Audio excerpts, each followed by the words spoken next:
Êxodo capítulo 14, versículo 15. Êxodo capítulo 14, versículo 15. Está escrito: Disse o Senhor a Moisés: Por que clamas a mim? Dize aos filhos de Israel que marchem. Vou repetir. Disse o Senhor a Moisés: Por que clamas a mim? Dize aos filhos de Israel que marchem. Você que está em casa, feche os teus olhos e nós vamos orar mais uma vez. Senhor, pela tua misericórdia, nós pedimos a tua iluminação.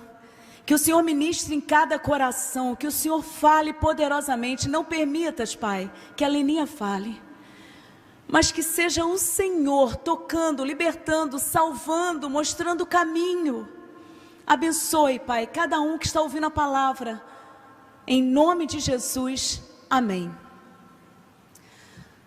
Que bênção, que alegria poder estar de volta na nossa casa, na nossa segunda casa, na igreja. Bate uma saudade, ao mesmo tempo dá aquela tristezazinha, né? Pela igreja estar vazia, mas Deus sabe de todas as coisas. Mas a palavra não para, e é essa palavra que tem o desejo do nosso coração que alcance a sua vida, a sua família, e que algo extraordinário aconteça em nome de Jesus. Essa palavra, eu pedi ao Espírito Santo para ministrar o meu coração, e ele começou a falar comigo numa madrugada. Quando eu estava pensando que palavra eu poderia trazer depois de tanto tempo sem estar aqui na igreja. E durante o sono, o Espírito Santo ministrou ao meu coração esse versículo, exatamente essa passagem.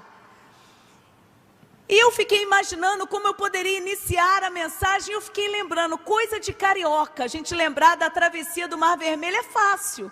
Ficar se imaginando na frente do mar, em frente à praia, aquela brisazinha gostosa. Às vezes é a oportunidade que você tem de caminhar, mas nós vivemos dias que nem isso nós podemos fazer direito. Mas independente disso, a gente tem um coração saudoso.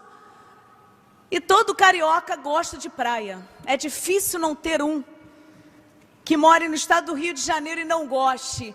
Mas é interessante a gente se lembrar também do povo de Israel, dessa gente sofrida que estava vivendo na escravidão. Os egípcios tomaram conta e eles estavam sofrendo muito. O povo de Israel vivia em lágrimas e aguardando o dia da libertação. E foi depois da 10ª praga que Faraó já não aguentava mais, já não suportava mais, vendo o seu próprio povo padecer por causa da primeira praga, a segunda praga, a terceira, chegando a 9ª, e quando chegou a 10ª, chega. Manda esse povo embora, nós não podemos mais aguentar esse povo aqui, porque senão nós vamos morrer. E essa passagem é muito clara em Êxodo, capítulo 12, versículo 12. Capítulo 12, versículo 31. Quando o faraó chega a essa conclusão: se esse povo permanecer aqui, nós morreremos. E ele decide liberar o povo. Deixa esse povo embora. E o que acontece de extraordinário, que numa noite, 600.000 pessoas saem do Egito às pressas, porque eles ansiavam anos e mais anos, pedindo por essa libertação. E a palavra fala que foram 600.000 homens, não está contabilizado aí mulheres e crianças. E nessa mesma noite, juntaram bois, gado, juntaram cachorro, todos os bichos. Não deu tempo nem de preparar o pão da forma que eles gostariam, mas de certa forma era o dia de libertação, era o dia da saída, e eles precisavam ir embora. E eles saíram felizes, porque eu fico imaginando, para um povo que sofre muito, diante de tanta dor, pensar nesse dia de libertação muitas vezes se tornou como devaneio. Algo que você imagina no meio da dor, mas só para aliviar o seu coração, a sua alma. Algo que você imagina só para esquecer um pouquinho do seu sofrimento. Mas agora não era mais um devaneio, chegou o grande dia, o dia da saída do Egito. E é interessante observarmos no capítulo 12, versículo 39, que está escrito que não haviam preparado para si provisões.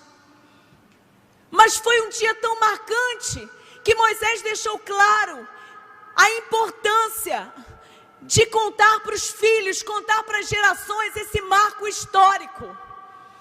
Momentos de vitória. E eu tenho certeza que você que está me ouvindo em casa, com certeza você já passou por momentos de vitória, por momentos de libertação, momentos que Deus veio ao seu encontro trazendo provisão. Mas quando nós estamos atravessando a dor, parece que vem uma amnésia, a gente esquece. A gente esquece desses marcos históricos. E a palavra de Deus é cheia de marcos históricos, porque nós precisamos trazer à nossa memória aquilo que pode trazer esperança para os nossos corações.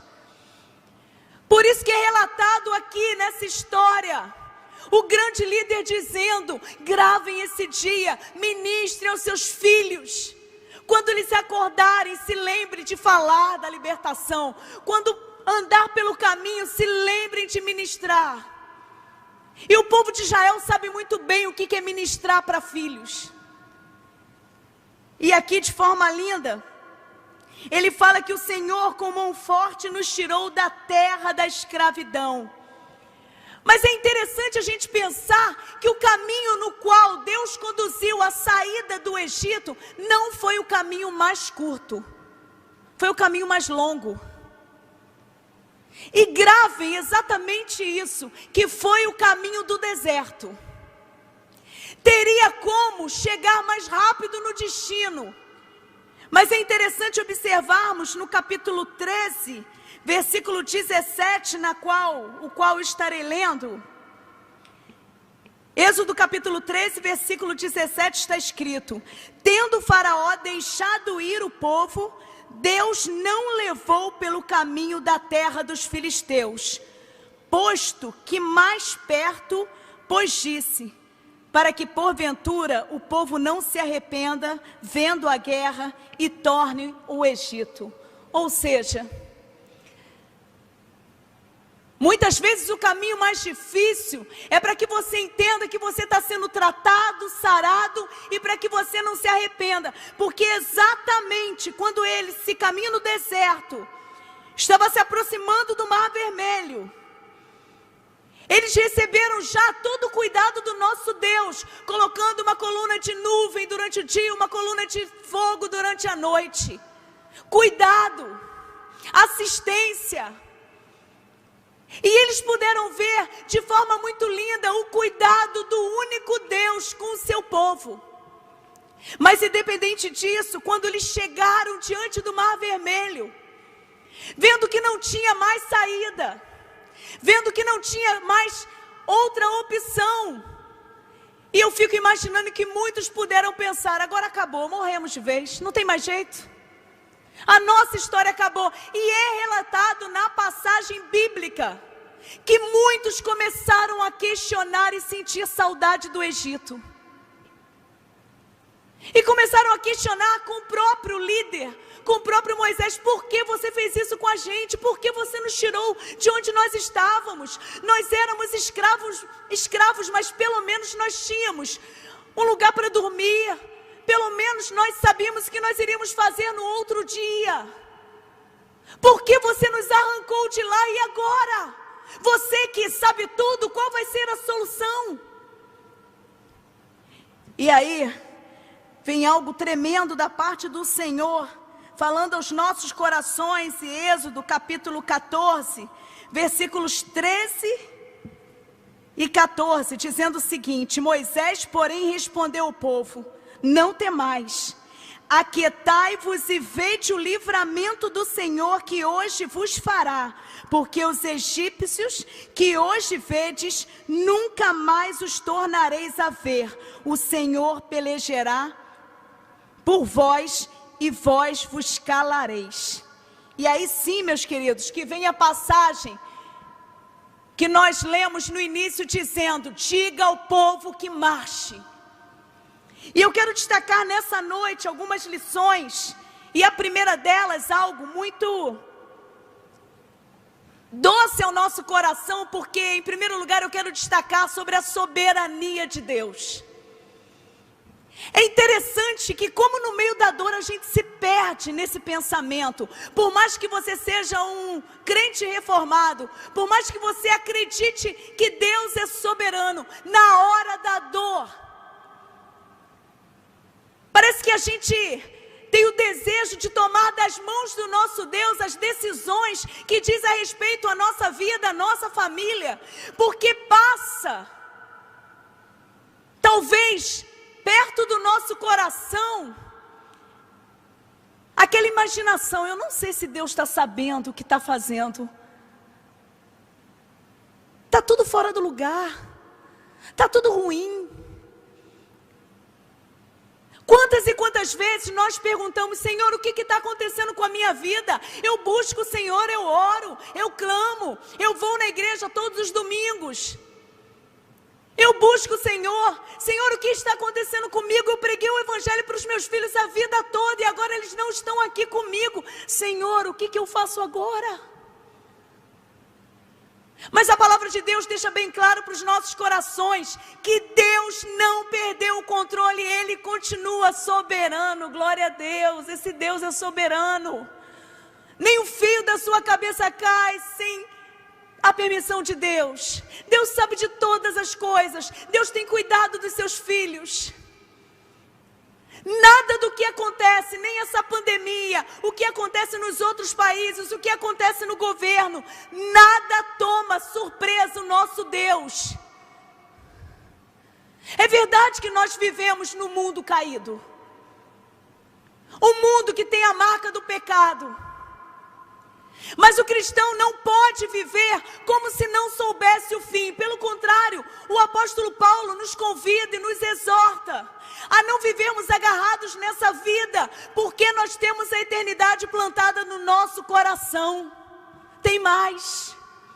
Nós já sabemos o final da história, e o final da história é vitória certa no nome de Jesus. Esse é o nosso Deus.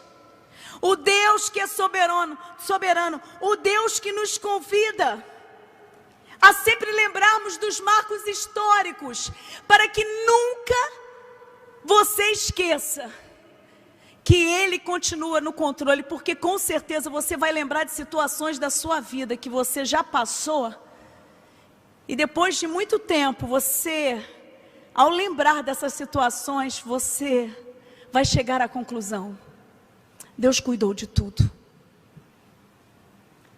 Deus me libertou. Deus tratou do meu caminho. Deus me deu força. E Deus, como é soberano, tudo cooperou para o meu bem. Não é isso que nós entendemos na palavra? Que tudo coopera para o bem daqueles que amam a Deus?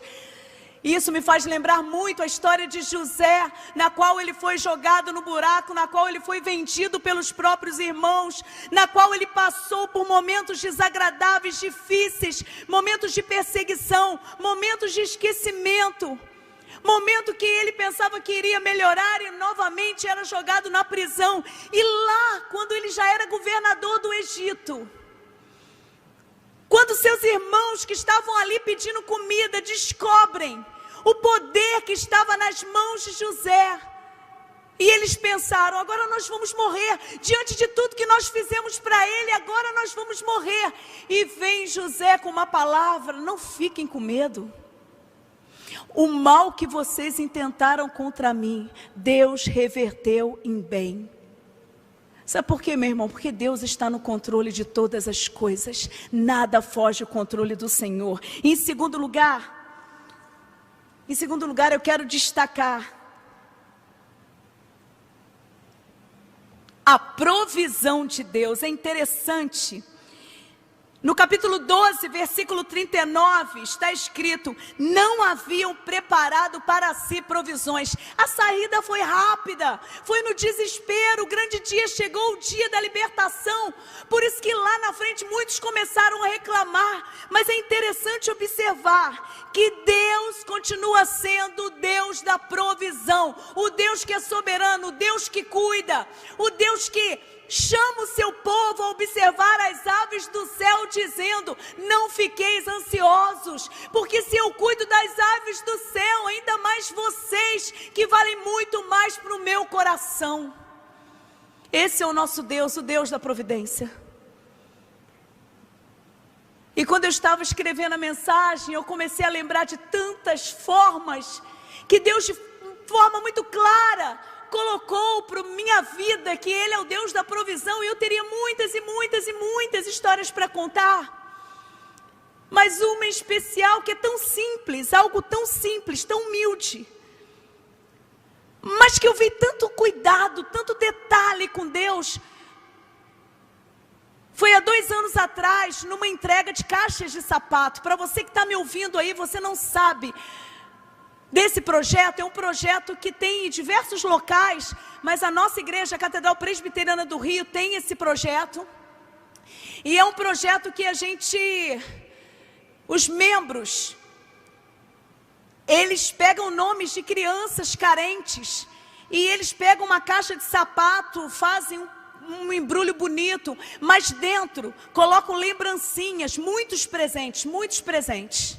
E a única coisa que a gente passa é o nome da criança. Às vezes, nem sempre é possível passar, dependendo da instituição, mas a idade. E fomos entregar em Nova Iguaçu, e eram muitas crianças. E entregando as caixas, de repente, uma mãe se aproxima no final, chorando, por causa da caixa que a filha recebeu. Aquela menina não tinha chinelo para ir na igreja. Ela não tinha o chinelinho. E ela foi descalça, porque ela morava pertinho da igreja. E chegando lá na igreja, ela ganhou a caixa dela. Pois bem, é isso que você está imaginando. A pessoa que deu não sabia o número do pé da menina, mas mandou um chinelo do Mickey com o número exato do pezinho da menina.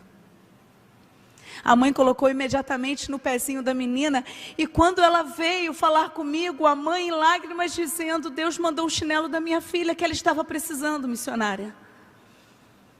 E eu chamei a equipe e disse: olha o cuidado de Deus. Esse Deus é o Deus da providência, é o Deus o qual eu sirvo, o Deus o qual você serve, é o Deus que tem cuidado das nossas vidas. Por isso, que por mais que esteja difícil para você, por mais que você não esteja vendo saída, por mais que você não saiba o que vai acontecer com o dia de amanhã, meu irmão, nós temos um Deus que tem cuidado das nossas vidas.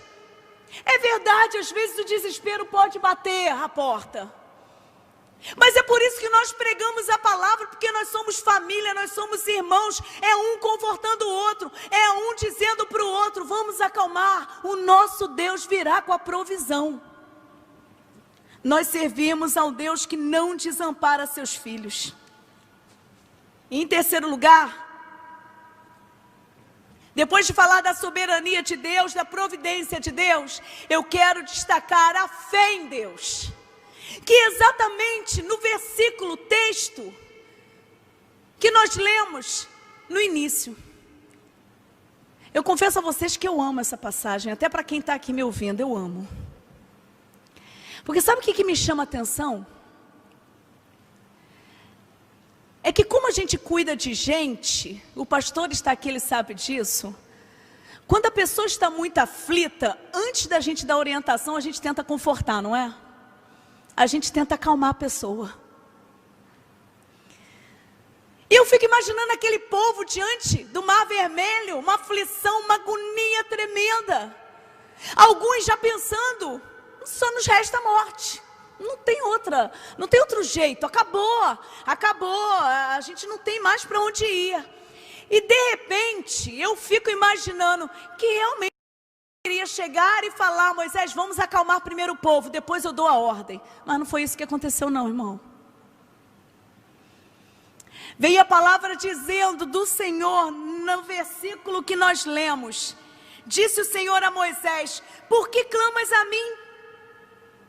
Dize aos filhos de Israel que marchem.